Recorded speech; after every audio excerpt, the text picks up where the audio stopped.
আল্লাহ নবী চোখ মুইচা মুসকে হাসতেছে আর বলতেছে, এই মুহূর্তে আমার কাছে একটা সূরা নাজিল হয়েছে, ইন্না আ'তাইনাকাল কাউসার ফাসাল্লি লিরাব্বিকা ওয়ানহার ইন্না শানিআকা হুয়াল আবতার। আল্লাহ রাব্বুল আলামিন বলেন, এই মুহূর্তে আমার কাছে এমন একটা সূরা নাযিল হইল, যে সূরাটা আল্লাহ আমার শান মান মর্যাদা নিয়ে আলোচনা করছে। আমি নবীর সম্মান আর মর্যাদা নিয়ে আমার মালিক আমার নামে একটা সূরা নাযিল করছে আমারে খুশি করার জন্য। আল্লাহ রাব্বুল আলামিন বলেন, বলো একা একা বসে বসে আমার ঘরের সামনে বসে আপনার চোখ দিয়া মুক্তার ধারার মতো পানি পড়তেছে, বন্ধু আপনি কেন কান্দেন, কোন কারণে কান্দেন?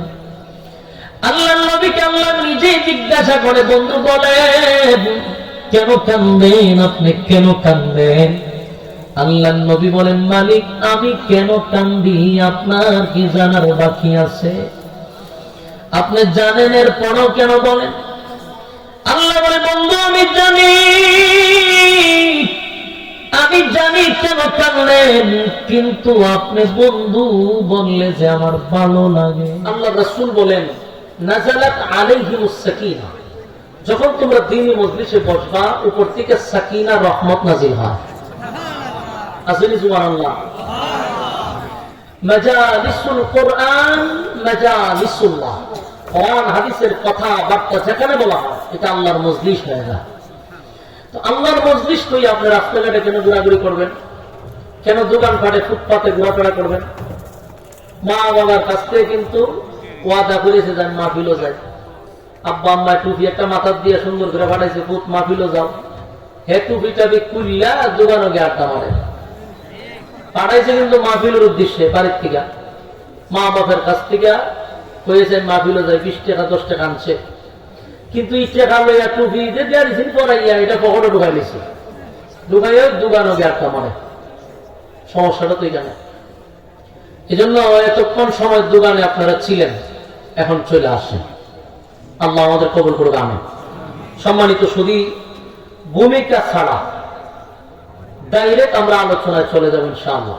যেহেতু আমার আলোচনার কথা ছিল বাদ এশা, আমি আসতে দেরি হয়েছে, কারণ আমরা তো উন্নত দেশে বাস করি না, আপনারা জানেন। দ্বিতীয় আমেরিকাতে বাস করি, অনেক উন্নত হয়ে গেছে 16 বছর, যার জন্য অত উন্নত ঠেলায় আসতে আসতে আমার দেরি হয়ে গেছে। এটা আমার দোষ না, এটা উন্নয়নের দোষ। মাশাআল্লাহ, সামনে খালি উন্নয়ন, এই জন্য দেরি হয়েছে, ব্যক্তিগত কোনো কিছু দেরি হয় নাই। এরপর আসছি, আপনারা বসে যান। আমি আপনাদের সামনে মহাগ্রন্থ আল কোরআনের 114টা সূরার মধ্যে সবচেয়ে ছোট্ট সূরা আপনাদের সামনে তেলাওয়াত করছি। সূরাটার নাম সূরাতুল কাউসার।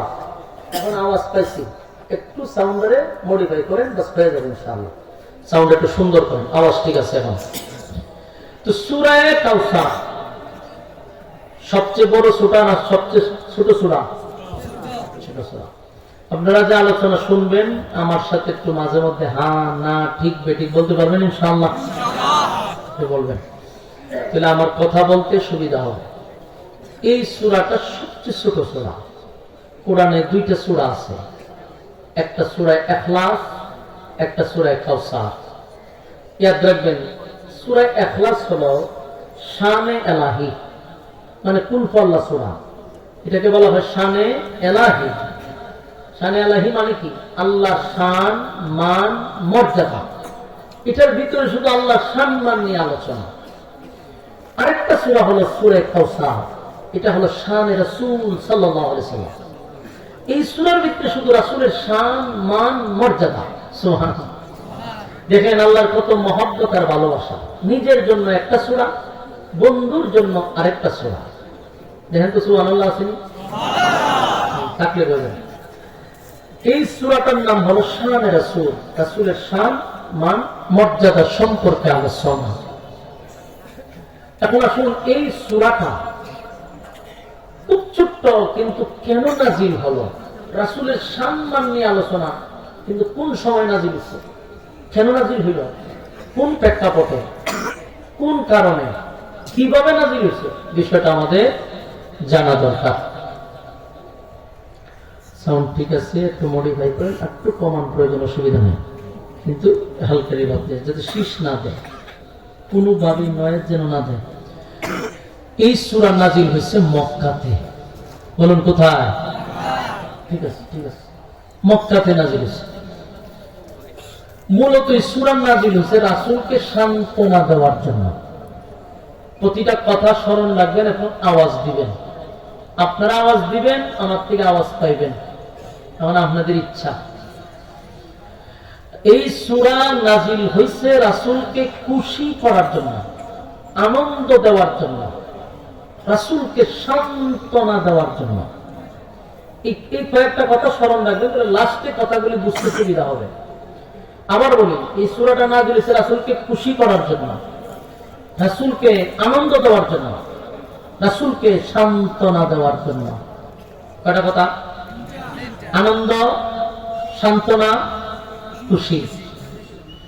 এই আনন্দ আর খুশিতে একই কথা, কিন্তু এখানে বিষয়টা ভিন্ন। রাসূলকে খুশি করার জন্য, যেমন সূরা দুহাতে আল্লাহ বলছেন, ওয়ালা সাউফা ইউতিকা রাব্বুকা ফাতারদা, আপনার রব আপনাকে শীঘ্রই খুশি করবে। কিন্তু এখানে আল্লাহ রাসূলকে আনন্দ দিচ্ছেন এবং খুশি হয়েছেন, সান্ত্বনা পাইছেন। এখন আসুন, সূরাটা কোন প্রেক্ষাপটে নাজিল হইল আমরা একটু আলোচনা করি। মক্কাতুল মুকাররমা, যখন রাসূল আরবি সাল্লাল্লাহু আলাইহি ওয়াসাল্লাম একত্ববাদী খোদার দাওয়াত দেওয়া শুরু করলেন, তখন মক্কাতে আরো কিছু দল ছিল, তারা দাওয়াত দিত। দ্বিত্ববাদী, তিত্ববাদী, বহুবাদী, এই তিনটা দল ছিল। দ্বিত্ববাদী দুই খোদায় বিশ্বাস করত, এটা হলো ইহুদি। তিত্ববাদী তিন খোদায় বিশ্বাস করত, খ্রিস্টান। বহুবাদী বহু খোদায় বিশ্বাস করত, মূর্তি পূজারী। কয়টা দল? তিনটা দল। এই তিন দল তাদের ধর্ম প্রচার করত। তো রাসূল নবী সাল্লাল্লাহু আলাইহি ওয়াসাল্লাম যখন 40 বছর পূর্ণ হওয়ার পরে দায়িত্ব পাইলেন কালেমার দাওয়াত দেওয়া, তো রাসূল একত্ববাদী খোদার দাওয়াত দেওয়া শুরু করছে। লা ইলাহা ইল্লাল্লাহ। আর একটু কমান, এখন কমান, সিজদাতে না দেয়। লা ইলাহা ইল্লাল্লাহ, নেই কোনো মাবুদ আল্লাহ। কথা বলেন না জিকির শুনবেন? জিকির টিকির আমি কয়া সময় খাটায় তো লাভ নাই, তাই মূল আলোচনা শুনতেন। আমরা তো সাবজেক্ট ভিত্তিক আলোচনা শুনতে গেলে আমার সাথে কথা বলতে, এটা ক্লাস। আমি বলবো আপনি শুনবেন, ওয়াজ বাড়িতে নিয়ে যাবেন, পারবেন না? না ফাও কথা বলে সময় খাটাবেন লেগেছি, কেন আপনি বসে রয়েছেন? মাঝে মধ্যে একটু হানা করবেন, তাহলে আমার কথা বলতে আপনার সাথে ভালো লাগবে। এটা তো আমরা সিলেট, এটা তো ময়মনসিংহ না, কথা ময়মনসিংহ সমস্যা, এরা মুখ দিয়ে কথা বের করেন যায় না। আর আমরা সিলেটের মানুষ তাফসীর জন্ম দিছে, ওয়াজ নসিহত আপনারা জন্ম দিছেন, আপনারা তো জজবা থাকতেইব, আওয়াজ দিতেইব। রাসূল নবী সাল্লাল্লাহু আলাইহি সাল্লাম যখন কালেমার দাওয়াত দেয়, এই তিন দল কিন্তু বাধা হয়ে দাঁড়াইছে। খ্রিস্টান, ইহুদি, মূর্তি পূজারী। এরা হয় তোমার জন্মের আগ থেকে আমরা দাওয়াত দিই, তুমি কেন দাওয়াত দিবা? আর আমরা এতগুলা খোদা থাকতে তুমি কেন একজন খোদার দাওয়াত দিবা? মূর্তি পূজারীদের বদলে আমরা খোদার অভাব নাই, খ্রিস্টানদের বদলে আমরা 3 খোদা আছে, ইহুদিদের বদলে আমরা 2 খোদা আছে। নতুন করে ধর্ম প্রচার করার দরকার নেই। শুরু করলো রাসূলকে দ্বীনের কাজে বাধা দেওয়া। আর রাসূল তাদেরকে ঘোষণা দিতে লাগলো যে আমারে শুধু মুহাম্মদ বললে চলবে না, আমি মুহাম্মাদুর রাসূলুল্লাহ সাল্লাল্লাহু আলাইহি সাল্লাম।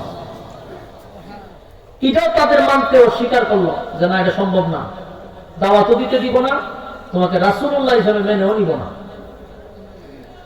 কিন্তু রাসূল থেমে থাকে নাই, রাসূলের দাওয়াত রাসূল চালায়া যাচ্ছে। কালেমার দাওয়াত দেওয়া শুরু করছে, তারা বিভিন্ন ভাবে চক্রান্ত করছে বাধা দেওয়ার জন্য, মিছিল মিটিং করছে, মানববন্ধন করছে, চতুর্দিক দিয়া রাসূলের বিরুদ্ধে অপপ্রচার চালাইছে। কিন্তু রাসূল থেমে থাকে নাই, সমস্ত বাধাকে অপেক্ষা করে সামনে আগায় গেছে। একটা পর্যায়ে তারা বহু চেষ্টার পরে যখন ব্যর্থ, তারা এক পর্যায়ে রাসূলের কাছ থেকে মানুষকে দূরে সরানোর জন্য পাগল পর্যন্ত রাসূলকে বলছে। আমরা এলাকাতে নাউজুবিল্লাহ নাই, আশেক রাসূল নবীর আশেক, তো নাউজুবিল্লাহ কোন না কাম আর একটু কমবো, একটু কমবো। এখন বাড়াইবার হতে হয়েছে ওদের অতিরিক্ত, একটু কমান বলতে মনিটরে হালকা কমান, অসুবিধা নেই। ফ্যান্ডেল ঠিক রাখেন, ফ্যান্ডেলের থামা তামা করে এলাম, মনিটর কমান। এখন দেখেন আল্লাহ রাসূলকে তারা পাগল বলছে, নাউজুবিল্লাহ। কেন বলছে? মানুষ যেন রাসূলের কাছে না যায়, জনপ্রিয়তা রাসূলের কমাইতে চায়, পারছে? এরপরে রাসূলকে জাদুঘর বলছে, জাদুঘর বইলাও রাসূলের কাছ থেকে মানুষকে সরাইতেছে, পারছে? পারে না। সব সাইড দিয়া তারা ব্যর্থ। এরপরে রাসূলের সাথে বৈঠকে বসছে, কথা বইলেও পারে না, রাসূলের সাথে কথা বইলেও পারে না। কোন ভাবেই তারা রাসূলের সাথে কথা বলেও পারে না। শেষে তারা কয় যে আমরা যে বারবার বৈঠকে বসি, আমরা এতগুলা কথা বলি, উনি তো এক কথা দিয়ে আমরা জায়গা শোয়াতে হয়, ওনার সাথে তো আমরা কথা বলেও পারবো না, কি করা যায়? এই কাজ থেকে ওনাকে বাধা দিতে হবে। তো গেছে রাসূলের চাচা আবু তালেবের কাছে, তখন তার সুপার পাওয়ার ছিল। আবু তালেবকে গিয়ে বলে, আপনার বাতিদার একটু বুঝান, একটু সামলান, বাপ দাদার ধর্ম পালন করে আসতেছি বছরের পর বছর, আপনার বাতিদা এখন মাঝখান দিয়া এক ধর্ম নিয়ে আসছে, আমরা সমস্ত ব্যবসায় লাল বাতি জ্বলতেছে। আবু তালেবরে বলল, আপনার বাতিদারে থামান, আপনার বাতিদা কি চায় এটা আগে শোনেন। তো রাসূল সাল্লাল্লাহু আলাইহি সাল্লামকে যিনি সবচেয়ে বেশি সাপোর্ট দিতেন উনি হলেন আবু তালেব। এখানে কথাগুলি এই জায়গাটাতে একটু মনোযোগ দেন। সূরাটা আল্লাহ কেন নাজিল করলো এই জায়গাটা একটু ফলো করেন। ইসলামের কাজে, দ্বীনের দাওয়াতের কাজে সবচেয়ে বেশি সাপোর্ট করতেন আবু তালেব। ইমানদার ছিল না বেঈমান ছিল? বেঈমান। কিন্তু দ্বীনের কাজে, ইসলামের কাজে আবু তালেব রাসূলের সামনে থাকতো। কেউ বাধা দিতে আসলে আবু তালেব তরবারি নিয়ে আগে দাঁড়াইতো। সেই আবু তালেব ছিল রাসূলের গার্জিয়ান, আপন চাচা। 50 বছরের কাছাকাছি রাসূলকে লালন পালন করছে। সেই আবু তালেব ছিল রাসূলের গার্জিয়ান। আরেকজন গার্জিয়ান ছিল রাসূলের স্ত্রী আম্মা জান খাদিজাতুল কুবরা রাদিয়াল্লাহু তাআলা আনহা। উনি যদিও স্ত্রী কিন্তু রাসূলকে কি করত? সাপোর্ট দিত, রাসূলের পাশে থাকতো। মক্কার মানুষ খাদিজারে দেখলে যেমন ভয় পেত, আবু তালেবকে দেখলেও ভয় পেত। তো মহিলা মানুষ ওনারা ভয় পেত কেন? 4টা গুণের কারণে। বলুন কয়টা গুণের কারণে? 1 নম্বর হলো শিল্পপতি ছিল, 4 টাকা বেশি এর সাথে মানুষ লাগে না, কথা হয় না? 1000 বেশি এর সাথে দ্বন্দ্ব যায় না। 2 নম্বর হলো উচ্চ বংশের ছিল, বংশীয় মর্যাদায় মানুষ কিন্তু সম্মানী হয়। 3 নম্বর হলো উচ্চ শিক্ষিত ছিল, শিক্ষার গুণে মানুষ সম্মানী হয়। 4 নম্বর হলো বিশ্ব সুন্দরী ছিল, সুন্দরের কারণে মানুষ সম্মান পায়, কথা হয় না? কয়টা গুণ? 4টা গুণে গুণান্বিত হইলে আপনিও মানুষের কাছে সম্মানী পাইবেন। বংশীয় মর্যাদা থাকলে, আপনার রূপ থাকলে, আপনি শিল্পপতি হইলে, আপনি শিক্ষিত হইলে মানুষ সম্মান পায়। খাদিজার সবগুলা গুণ ছিল। তাই মক্কার মানুষ দাঁড়ে গেলে মতো হয়ে যেত, কারণ শিক্ষিত মানুষ, আবার টাকার অভাব নাই, বংশীয় মর্যাদা আছে। এই জন্য রাসূল দ্বীনের দাওয়াত দিতে গেলে খাদিজা পাশে থাকত, মক্কার মানুষ টু শব্দ করত না। অন্যদিকে আবু তালেব দ্বীনের দাওয়াত দিতে গেলে রাসূলের পাশে থাকত, টু শব্দ করার সাহস কেউ পাইত না। এই দুইজন রাসূলকে খুব সাপোর্ট দিত। সাপোর্টের এক পর্যায়ে একজনে রিসিভ করেন, কথা বলেন না, রাসূলকে খুব সাপোর্ট দিত। এখন দেখেন দ্বীনের কাজে সাপোর্ট দেওয়ার 2 জন লোক ছিল গোটা মক্কা নগরীতে। তো ঘটনা কমে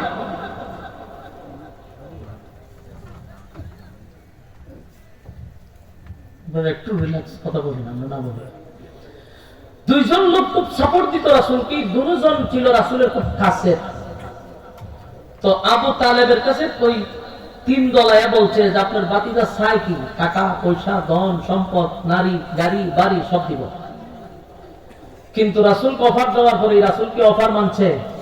কথা হয় না, সেটা দেওয়া সম্ভব। সূর্য চন্দ্র হাতে দিলেও সম্ভব না। আমি আমার মিশন থেকে চুল পরিমাণ লড়ব না। সুবহানাল্লাহ। যতদিন পর্যন্ত আবু তালেব এবং আম্মাজান খাদিজা বেঁচে ছিল ততদিন রাসূলের শরীরে টাচ করার সাহস কারো ছিল না। একটা সময় আম্মাজান খাদিজা দুনিয়া থেকে বিদায় হয়ে গেছে, রাসূলের একটা সাইড শেষ। কিছুদিন পরে রাসূলের আপন চাচা আবু তালেব, সবচেয়ে বড় গার্জিয়ান, উনিও চলে গেছে। এই দুইজন ব্যক্তি যখন রাসূলের চলে গেল, সাপোর্ট দেওয়ার মতো, রাসূলের পাশে দাঁড়ানোর মতো তখনকার কোনো পাওয়ার ছিল না। মক্কার মানুষ এতদিন তো টাচ করে নাই, কিন্তু দুজন শক্তিশালী রাসূলের সবচেয়ে বেশি ভূমিকা রাখছে, দুজন দুনিয়াতে বিদায় হয়ে গেছে। কতটুকু কষ্টে আছে রাসূল। সুখের কথা দুঃখের কথা আম্মাজানের কাছে বলতো, সেই সাথী চলে গেছে। রাসূলের চাচা বাবার আদর দিয়া রাসূলকে লালন পালন করছে, সেই চাচাও বিদায় হয়ে গেছে। মনে অনেক কষ্ট, ব্যথা পাইছে। তখন মক্কাতে দাওয়াত দিতে গেলে তো নির্ঘাত তারা আক্রমণ করবে। তাই রাসূল একজন সাহাবী ওনারই সাথে থাকতো, যায়েদ ইবনে হারেসা, উনারে নিয়ে মক্কা ছেড়ে দিয়া গেছে তায়েফে, যে এখন আপাতত এখানে দাওয়াত না দিয়া তায়েফে দিক। কিন্তু আসলে এত তায়েফে গেছিল, সেখানে রাসূল কি হয়েছে? রক্তাক্ত হয়েছে। তায়েফের দুষ্ট লোকেরা আমার নবীর উপরে বৃষ্টির মতো পাথর মারছে, রাসূলকে রক্তাক্ত করছে, বেহুশ করে দিছে। এতটা আঘাত করছে যে রাসূলের শরীরের কোথাও বাদ নাই যেখানে আঘাত করে নাই, রক্ত শূন্য হয়ে গেছে। সেখান থেকে আবার মক্কায় ফিরে আসছে।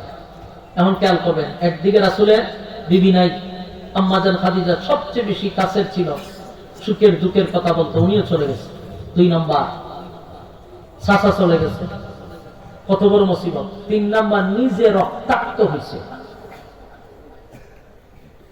এর কিছুদিন যেতে না যেতেই রাসূলের আপন ছেলে 4 জন ছিল, রাসূলের ছেলেগুলা একের পর এক 4 জন দুনিয়া থেকে বিদায় হয়ে গেছে। বুঝতেছেন কথা? আমি প্রথমে বলছি কেন সূরা নাজিল হইল, এটা বুঝতে গেলে কথাগুলো একটু মনোযোগ দেন।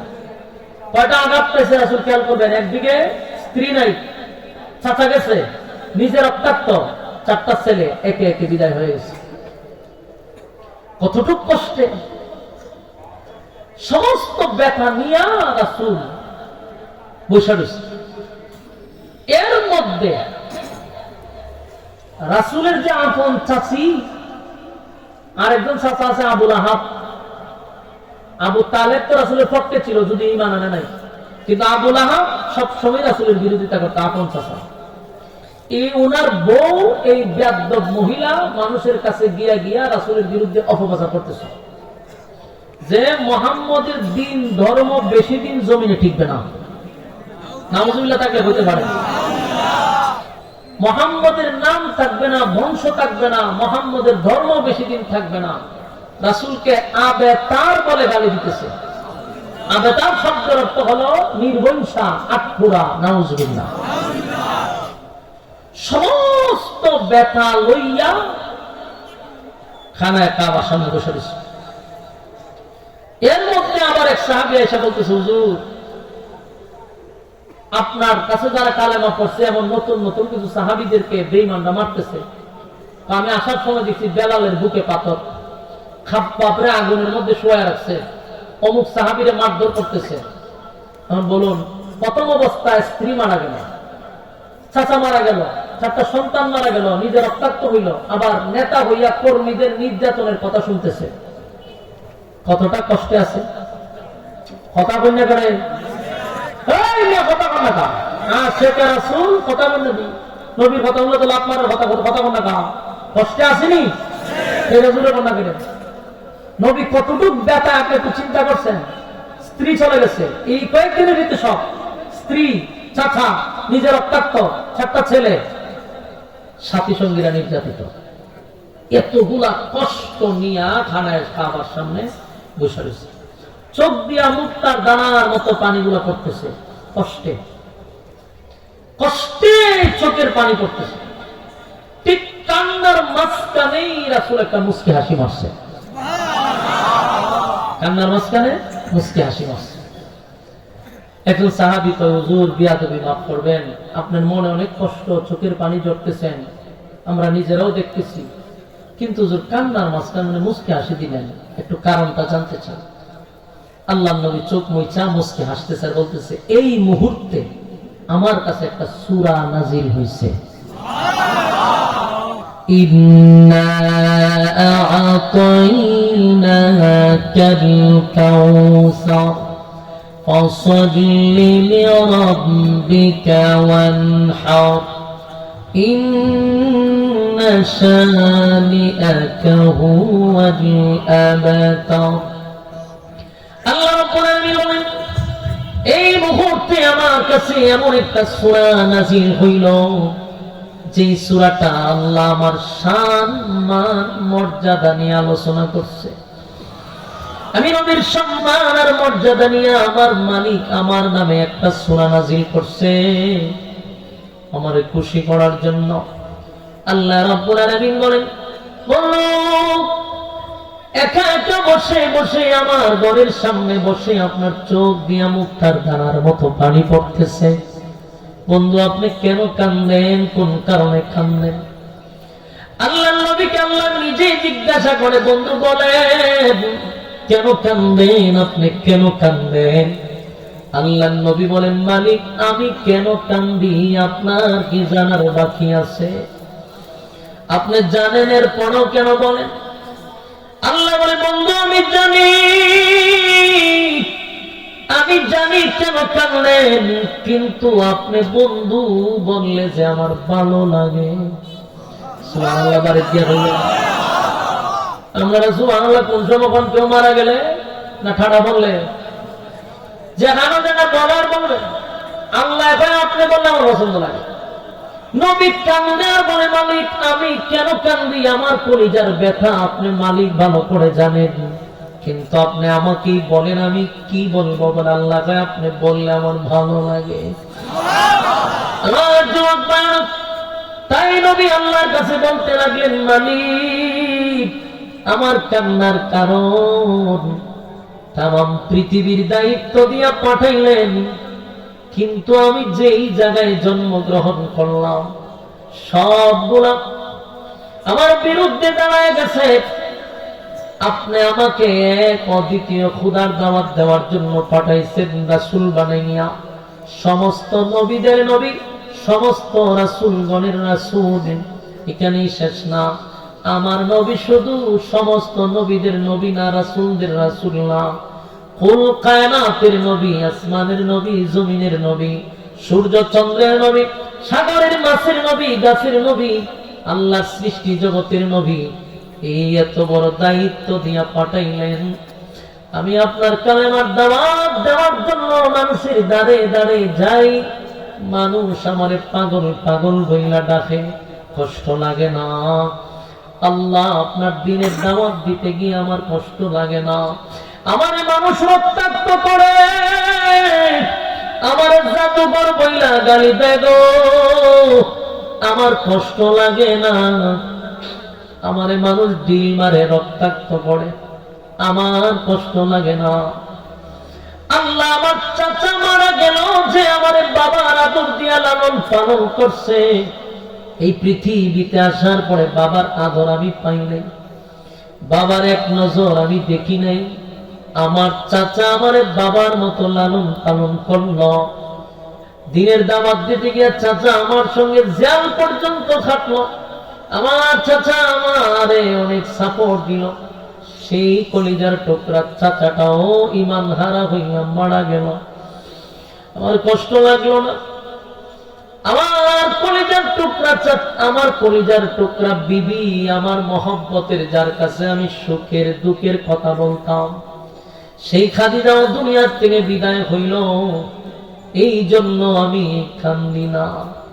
তায়েফের ময়দানে রক্তাক্ত হয়েছি, কান্দি নাই, আপনার কাছে কোনো অভিযোগ দেই নাই। আমার স্ত্রী মারা গেছে, অভিযোগ দেই নাই। চাচা মারা গেছে, আপনার কাছে কোনো অভিযোগ আমি দেই নাই। আমি রক্তাক্ত হয়েছি তায়েফের ময়দানে, আপনি গজবের ফেরেশতা পাঠাইলেন, আমি একবারও আপনার কাছে অভিযোগ দেই নাই।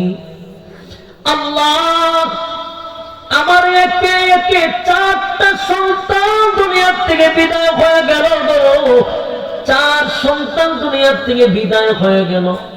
নিজের হাতে আমার সন্তানগুলারে গোসল পড়াইছি, নিজের হাতে কাপড় পড়াইছি, নিজেই তো আমি জানাজা পড়াইলাম, নিজের হাতে মাটিতে রাখলাম। তা বাবার জন্য বড় কষ্ট। বাবা তার সন্তানের লাশ কাঁধে নিতে পারে না, এটা বাবার জন্য বেশি ভারী হয়ে যায়। পৃথিবীর সব বাবারা সন্তানের লাশ কাঁধে নিতে পারে না। আমার 4টা সন্তানকে নিজের হাতে গোসল করাইয়া নিজেই কবরে দাফন করলাম। আল্লাহ, এটাও আমার কোনো অভিযোগ নাই, আমি এই জন্য কান্দি না। এই মুহূর্তে আমার কানে খবর আছে বেলালের উপরে পাথর। বেলাল আল্লাহ বলার অপরাধে জিহ্বার মধ্যে প্যারাগ মারছে।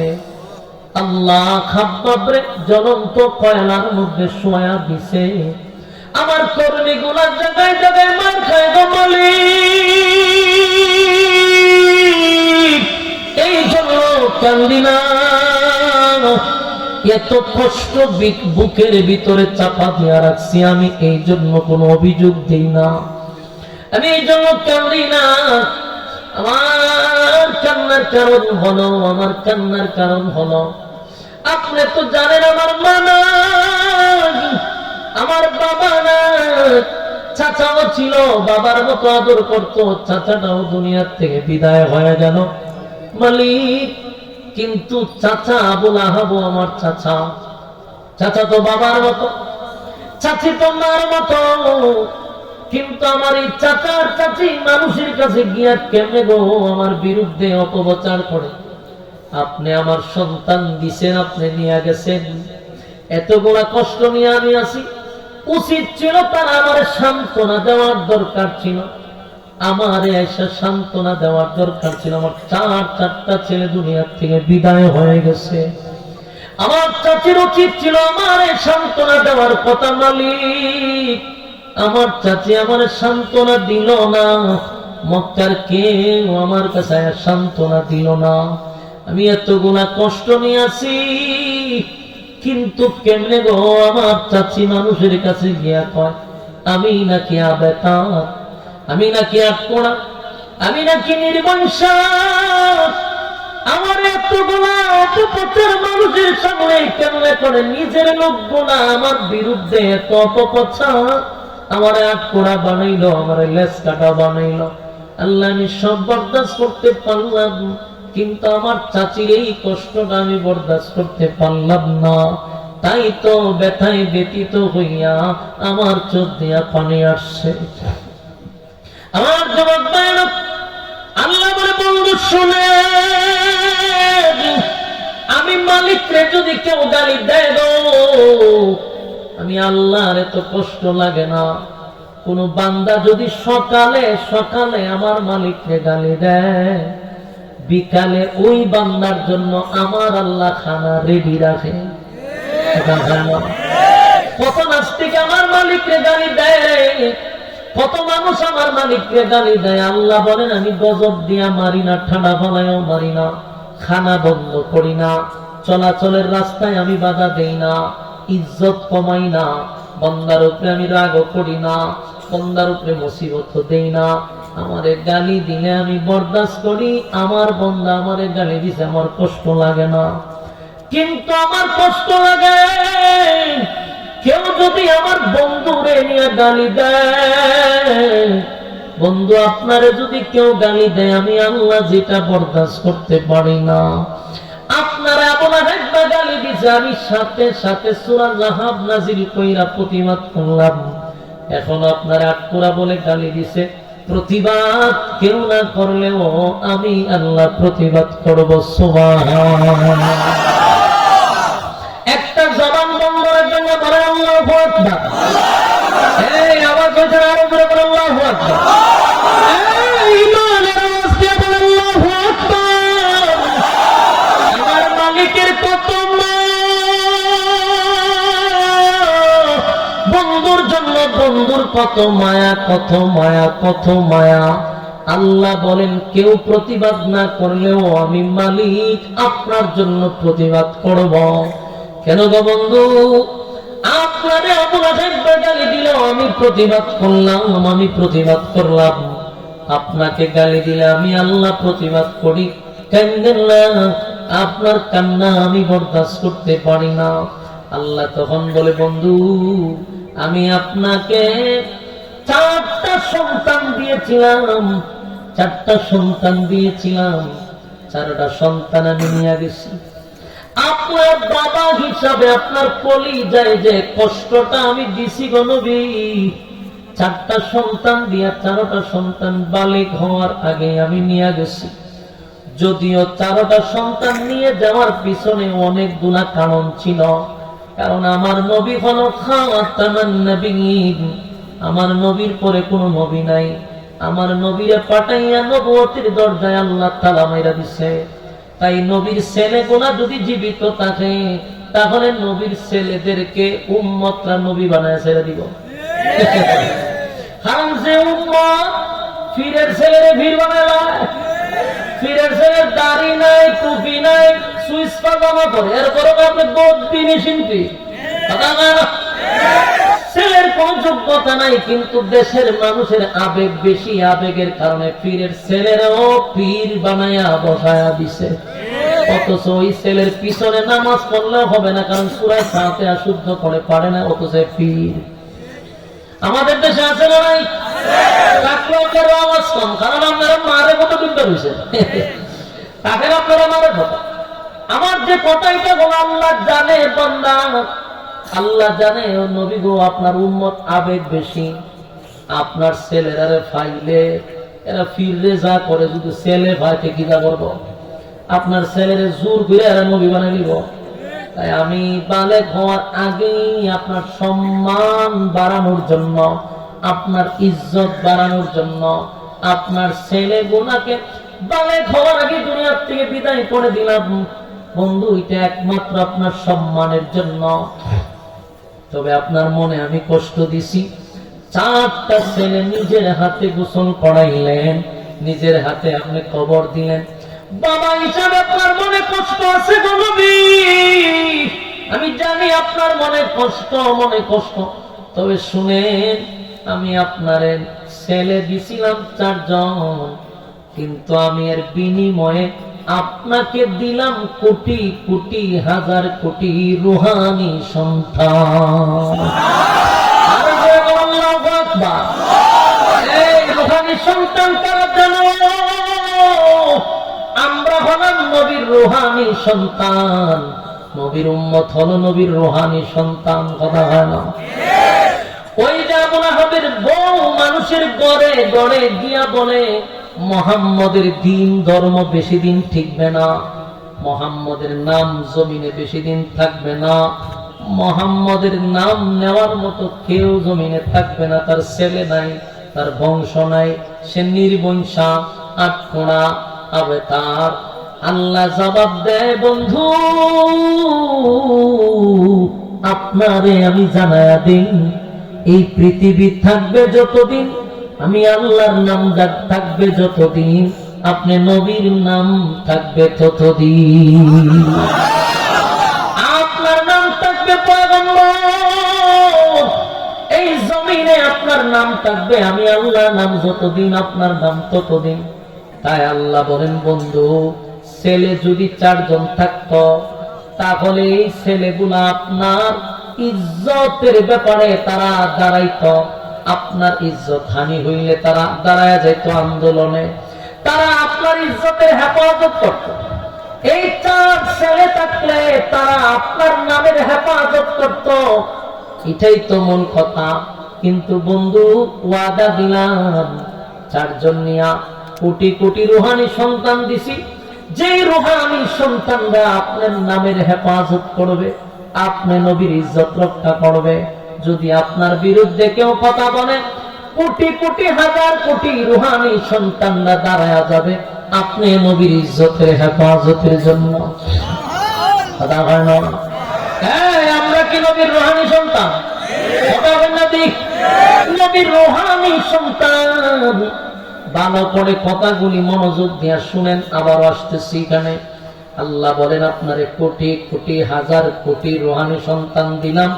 2 নাম্বার হলো বন্ধু, আপনারে আমি এই কষ্ট দেওয়ার কারণে, 4টা সন্তান দেওয়ার কারণে আরো যে কিছু গিফট আপনাকে করলাম, এর মধ্যে 1 নাম্বার হলো ইন্না আ'তাইনাকাল কাউসার, নিশ্চয় আমি আপনাকে কাউসার দান করলাম। আমার যুবক ভাইরা, কাউসার সাধারণ কোন নিয়ামত না। আল্লাহ বলেন আদম পয়গম্বর 350 বছর কামল, আমি কিন্তু আদমকে কাউসার দেই নাই।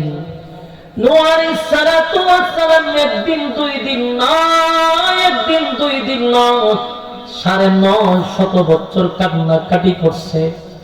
আমি কিন্তু নূহ পয়গম্বরকে কাউসার দেই নাই। খলিলুল্লাহ ইব্রাহিম খলিলুল্লাহ বারবার পরীক্ষায় উত্তীর্ণ হয়েছে, আমার সঙ্গে সম্পর্ক বন্ধুত্ব, কিন্তু খলিলুল্লাহরে আমি কাউসার দেই নাই। মূসা কালিমুল্লাহ, আমার সঙ্গে তার কথোপকথন হইতো, কথা হইতো, সম্পর্ক ভালো, কিন্তু কাউসার দিয়া সম্পর্ক করি নাই। ইব্রাহিম রে কাউসার দেই নাই। পয়গম্বর আমি কাউরে কাউসার দেই নাই। আইয়ুব নবী 18 বছর অসুস্থতায় আমারে খুশি করছে, কিন্তু কাউসার দেই নাই। বন্ধু, আপনার 4টা ছেলে নিয়া আপনার কলিজায় আমি যে আঘাত দিলাম, এর বিনিময়ে আপনাকে আমি কাউসার দান করলাম। আমার নবীর আল্লাহ কাউসার দান করছে গো।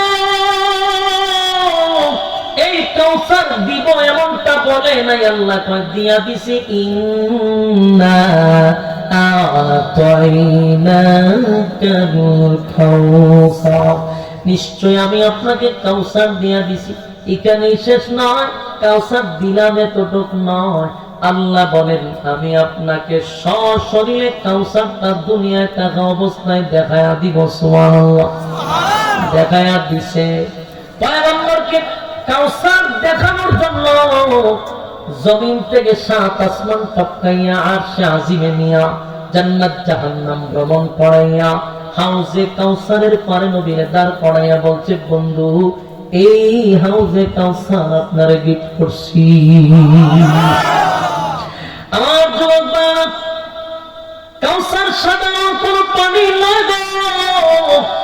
এই পানি যদি কোন বান্দা বান্দি 1 পেয়ালা পান করতে পারে, 50,000 বছরের ভিতরে পানির পিপাসা লাগবে না।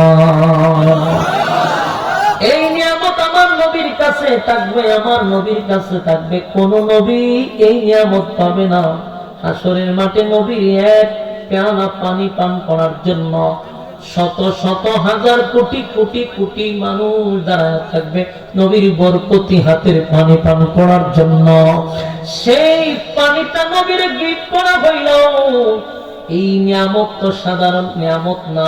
আল্লাহ বলেন এরপরে ফাসাল্লি রাব্বিকা ওয়ানহার, এখানে আল্লাহ বলেন ফাসাল্লি রাব্বিকা ওয়ানহার, আপনি শুধু আপনার রবের জন্য সালাত আদায় করেন এবং আপনার রবের জন্য কুরবানি দেন।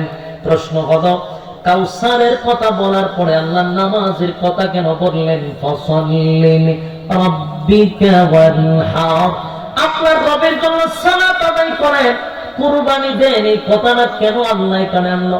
স্পষ্ট তাফসীর কারকরা ব্যাখ্যা করছেন, কোন বেনামাজিকে আমার নবী পানি পান করাবে না। কথা বুঝতেছেন? বেনামাজিরে কি করাবে না? তখন খালি আমনে নামাজ না পড়া বড় বড় কথা বলেন আমার ঈমান আছে, নামাজ পড়িবে তো কি আছে, ইমান আছে। আল্লাহ জুতা দাঁড়াইবে আধা ঘন্টা, কমপক্ষে জুতা আধা ঘন্টা বাড়িবে। তুই নামাজ পড়ো তো তোর ইমান তাই কেমনে? মনে মনে ভাবতেছেন যে আমি তো ফির রেডি রাখছি, 4-5টা ফির করছি, হাত ধরে মারা আমার গেছে তারা পাশে নিল। যদি এটাই হয় তাহলে আমার আয়াত শোনেন, বাংলা ওর কাছে করে নেন, উল্টা পাল্টা দরকার পড়াবেন, পড়তুই কত বাপ দাদার ইচ্ছা করেন আপনি তাফসীর বুঝবেন কেমনে? আগে পড়তুই কো বাংলা যদি পারেন তাহলে বাংলা পড়েন।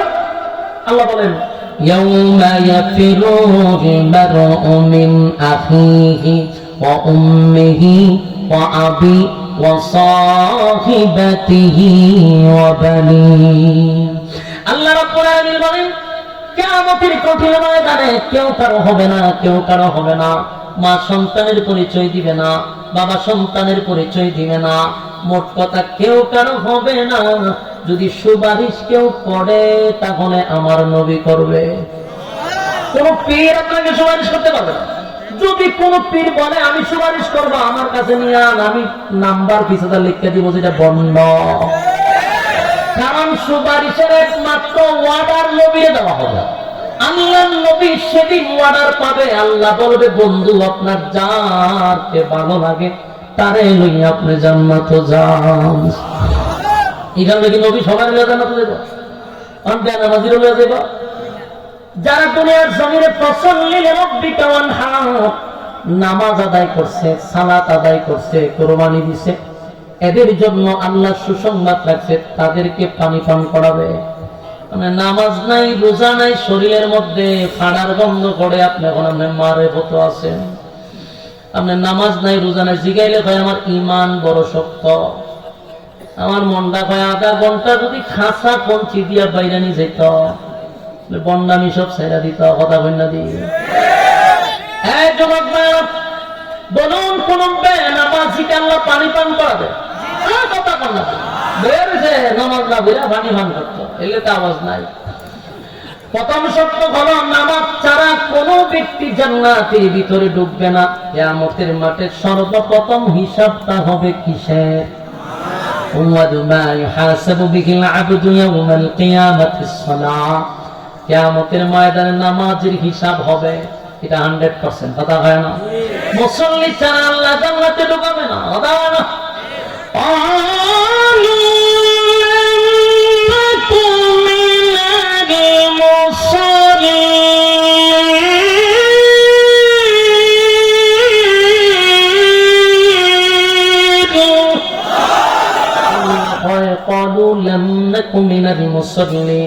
জাহান্নামে যাওয়ার 1 নম্বর কারণ হলো নামাজ, নামাজ, নামাজ, নামাজ। সূরা কাউসারের মধ্যে আল্লাহ কেন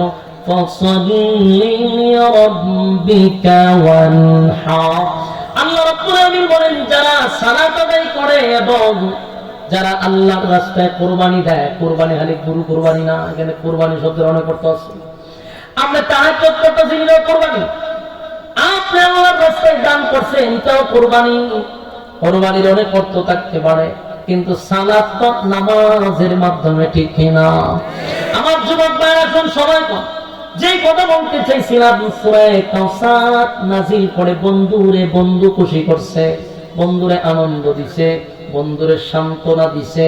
আল্লাহ বলে বন্ধু কষ্ট নিয়েন না, আমি আপনার 4টা ছেলে নিছি, বিনিময়ে কোটি কোটি রুহানি সন্তান দিছি। কথা হয় না? নবীর রুহানি সন্তান কারা? হাত তুলে দেখা দেন। আল্লাহু তাকবীর। আমরা নবীর সৈনিক, ঠিক কিনা বলেন? যদি রুহানি সন্তানরা নবীর ইজ্জত করতে জীবন দিতে প্রস্তুত ইনশাআল্লাহ। শুনেন একটা গল্প বলি, নবী আশেক করে এখানে লাফায় না। 16 বছর এই বাংলাদেশে বহু নাস্তিকরা, বহু ভ্রমাররা নবীর বিরুদ্ধে লেখছে। আমাদের উচিত এখন নতুন করে, যেহেতু সরকার গঠন হয়েছে, এখন থেকে আপনারা আওয়াজ তুলতে হবে, নাহলে আবার আগের মতো এরা শুরু করবে। অসংখ্য ভারতের দালালরা এখনো কিন্তু ক্ষমতায় আছে। এই দালালগুলিদেরকে স্পষ্ট ঘোষণা করতে হবে, 16 বছর নবীর বিরুদ্ধে যতগুলো লেখালেখি হয়েছে, নবীর বিরুদ্ধে যতগুলো কুরুক্তি করা হয়েছে, একটা অপরাধীকে তাই বলে শাস্তি দেওয়া হয় নাই। এই দেশে যদি মুসলিমের বিরুদ্ধে কথা বলা হইতো, ফাঁসির কাছে ঝুলানো হতো। আমার নবীর বিরুদ্ধে কথা বললে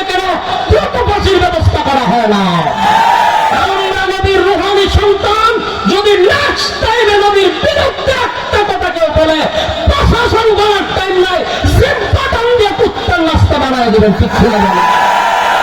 আওয়াজ যদি বন্ধ রাখেন আল্লাহর কসম আবারও শুরু করবে, কারণ একটাও জায়গাত নাই, সবগুলো নাস্তিকদের পরামর্শে চলতেছে। এখন বাংলাদেশ পূর্ণ স্বাধীন হয় নাই, কিছু ভালো লোক আছে, ভালো লোকের পাশে কিছু রাম বামরা বসা। এই জন্য আমাদের মুসলমানদের একটাই দাবি, আমার গালিতে বরদাস্ত করবো, আমার বাবার গালিতে বরদাস্ত করবো।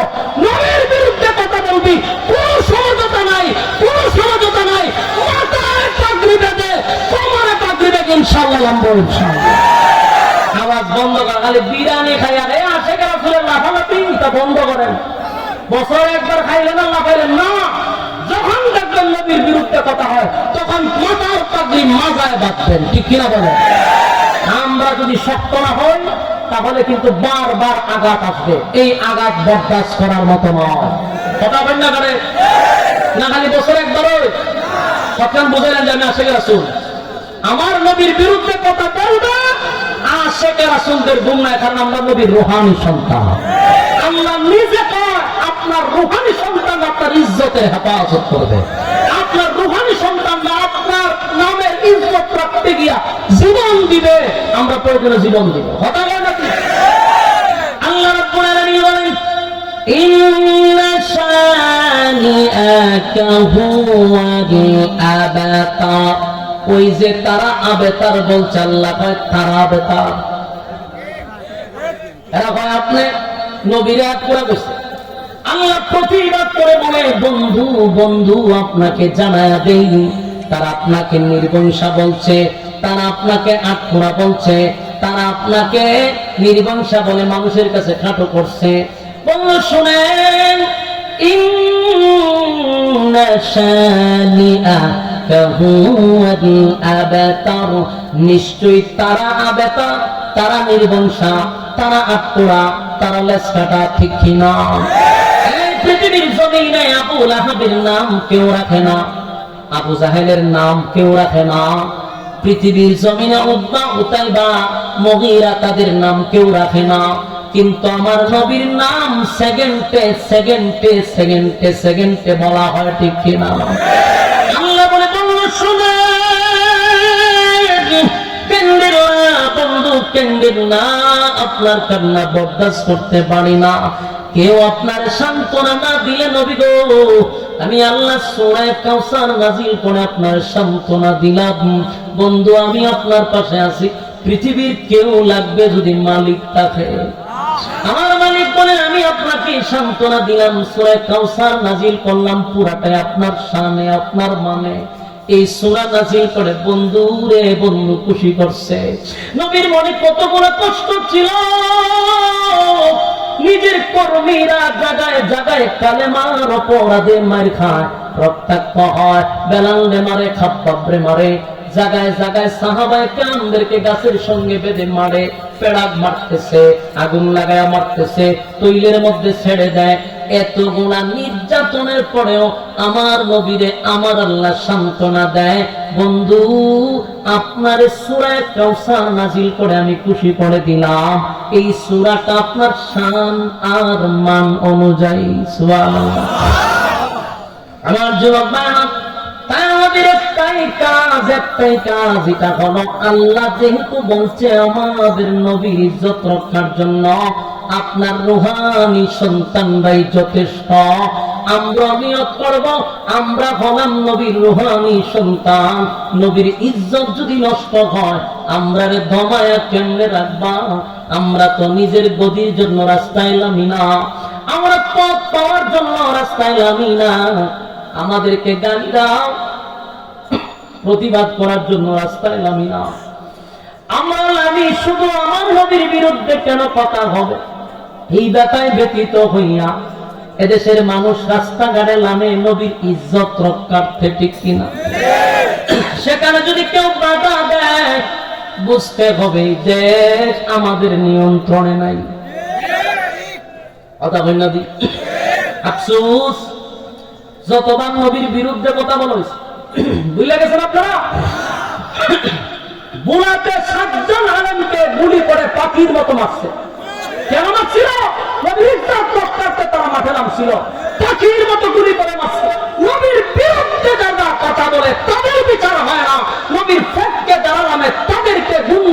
গুলি করে মারছে। এজন্য নেক্সট টাইমে কোন গুন্ডা বাহিনীকে যদি আমার নবীর আশিকদের উপরে গুলি চালানো হয়, গুন্ডা বাহিনীর কুত্তা দিয়ে তাদের মাংস খাওয়ানো হবে ইনশাআল্লাহ। কারণ কারণ দেশের আত্মীয় দেখা দেন